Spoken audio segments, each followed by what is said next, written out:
जो कुछ भी आप चारों ओर देख रहे हैं वो सब कभी न कभी गायब हो जाएगा। ये क्या, वीडियो की शुरुआत में ही इतना बड़ा बयान? जी हाँ, ये सच है। ब्रह्मांड बूढ़ा हो रहा है। बेशक जब हम इंसान की उम्र की तुलना में देखें तो इसके बुढ़ापे के लिए बहुत ज्यादा इंतजार करना पड़ेगा। हम यहाँ ऐसी गिनती की बात कर रहे हैं जो हमारी सोच से कहीं बड़ी है, अरबों खरबों पद्मों वर्षों के बारे में। और भले ही ये भविष्य बहुत दूर लगता है, लेकिन अंत में आ ही जाएगा। आश्चर्य की बात तो ये है कि जब आखिरी तारा बुझ जाएगा तो चारों ओर अनंत अंधेरे के बीच सिर्फ एक चीज होगी, ब्लैक होल। उनके राज का युग कब आएगा, उसके बाद क्या होगा? ये है हमारा चैनल और अभी तक गहरा अंधेरा नहीं हुआ है। तो चलो शुरू करते हैं।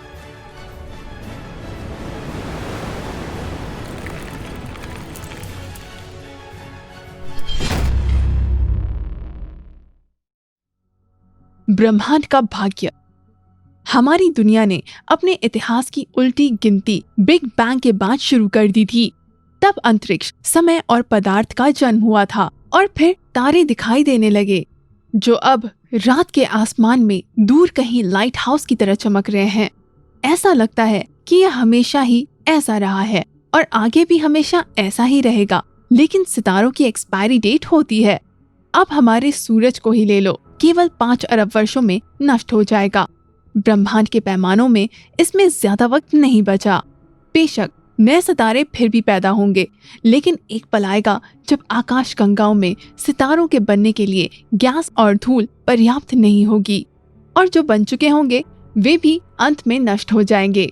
आखिर में दीर्घायु तारे, रेड ड्वार्फ, लंबे समय तक अपने ईंधन का इस्तेमाल करेंगे। हालांकि वे भी 100 खरब वर्षों में मर जाएंगे और उसके बाद केवल सितारों के अवशेष, व्हाइट ड्वार्फ, न्यूट्रॉन स्टार्स और ब्लैक होल ही ब्रह्मांड में बचेंगे। लेकिन ये भी हमेशा नहीं चलता रहेगा। एक समय आएगा जब प्रोटॉन, न्यूट्रॉन और इलेक्ट्रॉन भी एक साथ टिक नहीं सकेंगे और एक दूसरे से भाग जाएंगे। एटॉम्स इन प्राथमिक कणों से बने होते हैं, यानी कि वो सब कुछ जो इस वक्त दुनिया में है, जिसमें आप और हम भी शामिल हैं। और जब ऐसा होगा तब कुछ भी नहीं बचेगा। व्हाइट ड्वार्फ्स और न्यूट्रॉन स्टार्स भी गायब हो जाएंगे, केवल ब्लैक होल ही बचेंगे, सुबएटॉमिक कणों के भवंडर के बीच फंसे हुए। और तब ब्लैक होल के युग की आधिकारिक तौर पर शुरुआत होगी। ऐसा होगा कब? 10 मीट 41 सालों के बाद।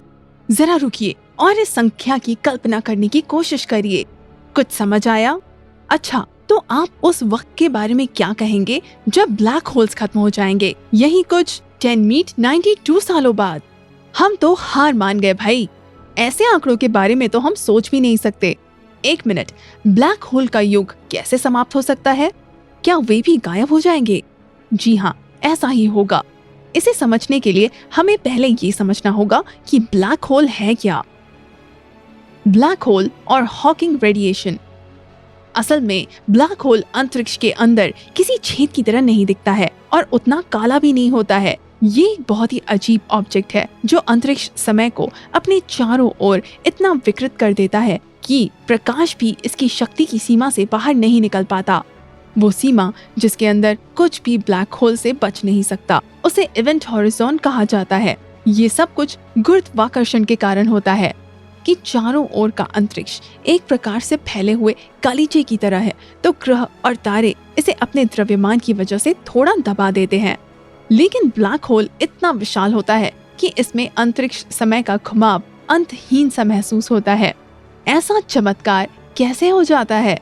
ब्लैक होल कई प्रकार के होते हैं और हर एक का बनने का तरीका अलग अलग होता है। सितारों के द्रव्यमान से बने ब्लैक होल ये तब बनते हैं जब बड़े पैमाने पर तारे अपना जीवन चक्र पूरा कर चुके होते हैं। वे अपना पूरा लाइट शो दिखाते हैं, सुपरनोवा का विस्फोट, जिसके बाद सितारे के अवशेष गुरुत्वाकर्षण के प्रभाव में गिर जाते हैं, जैसे कि खुद ही के अंदर ढह गए हों। और उसके बाद चमकते हुए सितारे की जगह एक दानव इतराने लगता है। दूसरे सुपरमैसिव ब्लैक होल आकाश गंगाओं के केंद्र में रहते हैं, जो दानवी आकार और द्रव्यमान के होते हैं, जिनका द्रव्यमान हमारे सूरज के द्रव्यमान के अरबों गुना से भी ज्यादा होता है। उनकी मौजूदगी के लिए तारों को दोषी नहीं ठहराया जा सकता, बल्कि गैस और धूल के उन विशाल बादलों को जिनसे ये आकाशगंगाएं बनी थी। कुछ तीसरे तरह के ब्लैक होल भी होते हैं जो इन दोनों से ज्यादा अजीब होते हैं।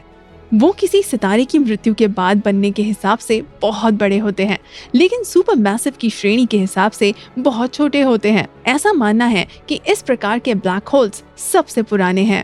मतलब ये कि वे बिग बैंग के तुरंत बाद बने थे, क्योंकि तब ब्रह्मांड के विस्तार की शुरुआत में पदार्थ सुपर डेंस था, इतना घना कि उसने अंतरिक्ष और समय को धकेलना शुरू कर दिया था।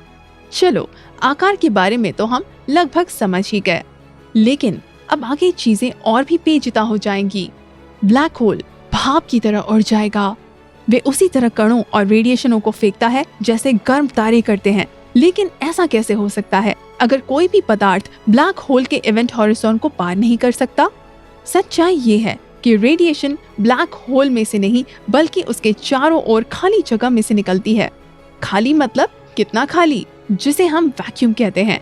असल वैक्यूम में वर्चुअल पार्टिकल और एंटी पार्टिकल से भरा होता है, जो बहुत ही कम समय के लिए उत्पन्न होता है और एक दूसरे से टकराने के कारण तुरंत नष्ट हो जाता है। ये जादू नहीं है, बल्कि थोड़ा ज्यादा पेचीदा है, क्वांटम फिजिक्स। इसलिए अगर पार्टिकल एंटी पार्टिकल का जोड़ा ब्लैक होल के इवेंट हॉरिजॉन के बहुत करीब आ जाता है, तो उनमें से एक उसके अंदर की ओर गिर जाता है। वो दोनों एक दूसरे को नष्ट नहीं कर पाते और उनमें से जो ब्लैक होल में नहीं गिरा वो जीवित बच जाता है। इस तरह ब्लैक होल के आसपास का क्षेत्र रेडिएशन पैदा करता है, जबकि ब्लैक होल अपना थोड़ा सा द्रव्यमान खो देता है। इस घटना को हॉकिंग रेडिएशन कहा जाता है, उस प्रसिद्ध वैज्ञानिक के सम्मान में जिसे हर कोई प्यार करता है। तो ब्लैक होल का द्रव्यमान जितना कम होगा, ये उतना ही गर्म होगा। हालांकि हमने ब्लैक होल के जीवन का अंत कभी नहीं देखा है। वैज्ञानिकों का सुझाव है कि अंत में ये एक विशाल और शक्तिशाली फ्लैश में गायब हो जाता है। ब्लैक होल्स का युग। जब ब्रह्मांड केवल ब्लैक होल्स ही रह जाएंगे तो ब्रह्मांड कैसा दिखेगा? ओह, यहाँ तो अंधेरा होने जा रहा है, गहरा अंधेरा। ब्लैक होल के युग में लंबी वेवलेंथ वाले कम ऊर्जा वाले फोटोन अंतरिक्ष में फैल जाएंगे, उसी तरह जैसे सुरंग के अंत में प्रकाश होता है, लेकिन उसे मानव अपनी आंख से नहीं देख सकेगा। इस तरह के प्रकाश को देखने के लिए ऑस्ट्रेलिया के आकार की आंख होनी चाहिए। ये प्रकाश ब्लैक होल से आएगा, लेकिन इसकी रेडिएशन बहुत कमजोर होगी और इसका तापमान एक कटोरी सूप को गर्म करने के लिए भी पर्याप्त नहीं होगा। जहां हमारी आकाशगंगा मौजूद है, वहां केंद्र में एक सुपर मैसिव ब्लैक होल होगा और उसके चारों ओर करोड़ों छोटे छोटे ब्लैक होल्स होंगे।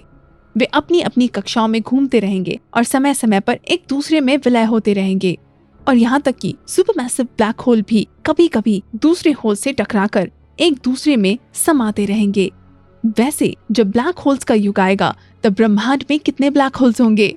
बहुत बहुत सारे होंगे। ट्रिलियन ट्रिलियन होल्स हर तारे के लिए जो अभी मौजूद हैं।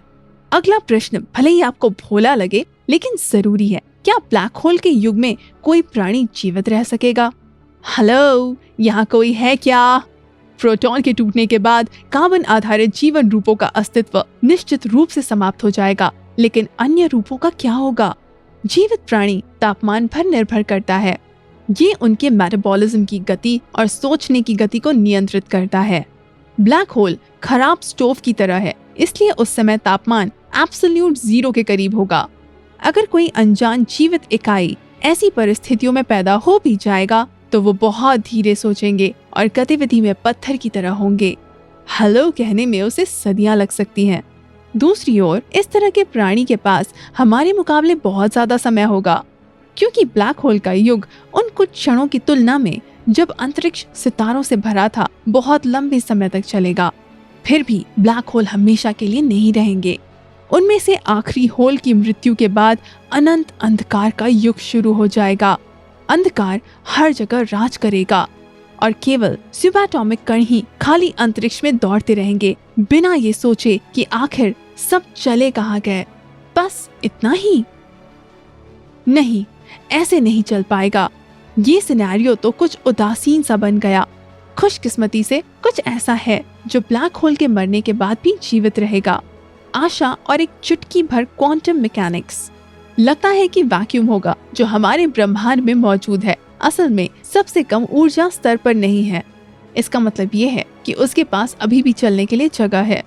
ये भी संभव है कि कहीं मृत अंधेरे अंतरिक्ष के बीच अचानक बनी क्वांटम सुरंग के कारण एक नया असली वैक्यूम बन जाएगा और इस वैक्यूम का बुलबुला प्रकाश की गति से सभी दिशाओं में फैलने लगेगा, जिसके अंदर की दुनिया एक लुकिंग ग्लास के समान होगी जहां सभी भौतिक नियम लागू नहीं होंगे। ऐसा भी कह सकते हैं कि सच्चे वैक्यूम के इस बुलबुले के अंदर एक नया ब्रह्मांड पैदा होगा। कोई नहीं जानता, शायद बुद्धिमान जीवन भी इसके अंदर पैदा हो जाएंगे। बहरहाल इस बारे में कल्पना करना विज्ञान कथा लेखकों के लिए छोड़ देना चाहिए। बस फिर क्या, अब तो सब कुछ सोचा जा सकता है। देखने के लिए धन्यवाद दोस्तों, फिर मिलते हैं अगली बार।